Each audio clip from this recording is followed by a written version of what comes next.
iPad babies refer to Generation Alpha, those born in 2010 until now. This generation is notorious for growing up immersed in technology and being heavily reliant on iPhones, iPads, smart devices.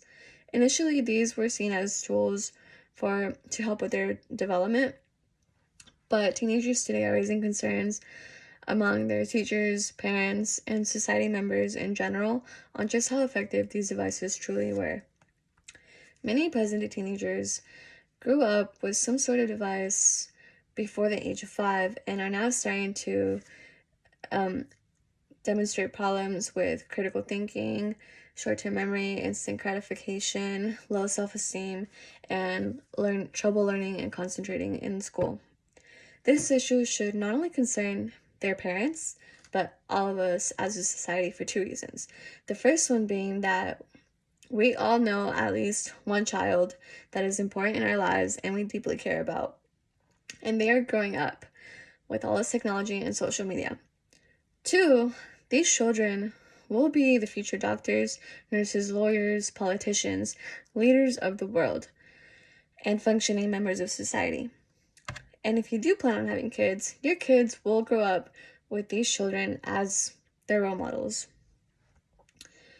Therefore, giving iPads to children under the age of 5 will negatively impact their development, and that should concern all of us. The first 5 years of a child's life are critical for the development. During this time, the brain is growing at a rapid speed and neural connections are forming through the child's interaction with their environment. How their brain develops during this time will impact future skills related to self-regulation, motivation, problem-solving, communication, and self-esteem.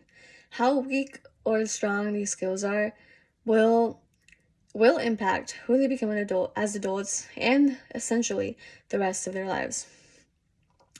Early exposure to screens are also associated with lower cognitive skills later in life. This includes language development, information processing, reading abilities, attention span. The World Health Organization strongly advises against exposing infants specifically, to screens. A study done by the Landmark National Institute of Health it showed that children who spent more than 2 hours a day on a screen were more likely to score lower on language and thinking tests, and children who spent more than 7 hours on a screen are more likely to have a thinner lining in their brain cortex. The brain cortex is a part of the brain that helps us deal with critical thinking and reasoning. Screen exposure also makes it more difficult for babies to read facial expressions and control their frustrations. Harvard neuroscientist Charles Nelson emphasizes, until babies develop language, all communication is nonverbal, so they depend heavily on looking at a face and deriving information from that face. Reading and understanding facial expressions is crucial for development in babies because this will not only help them understand emotions, other people's emotions, but eventually their own and how to express it. Now imagine what happens to a baby who becomes an adult, to a baby who grew up dependent on a screen as an adult. What kind of an adult will they be?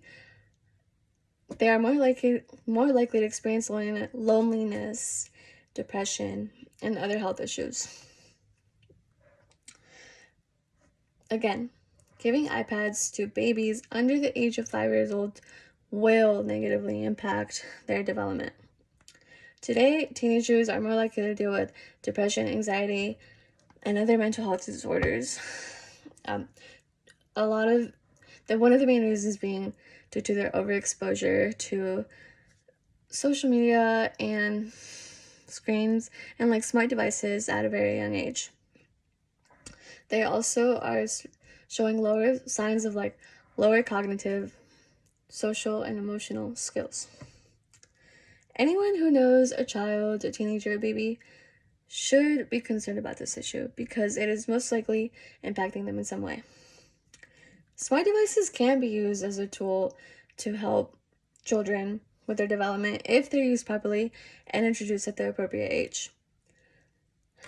Although iPad babies are raising some red flags for what kind of adults they will be in our future societies, if we continue to educate ourselves, our children, and other parents on these issues, they may just become the best generation that this world has ever experienced.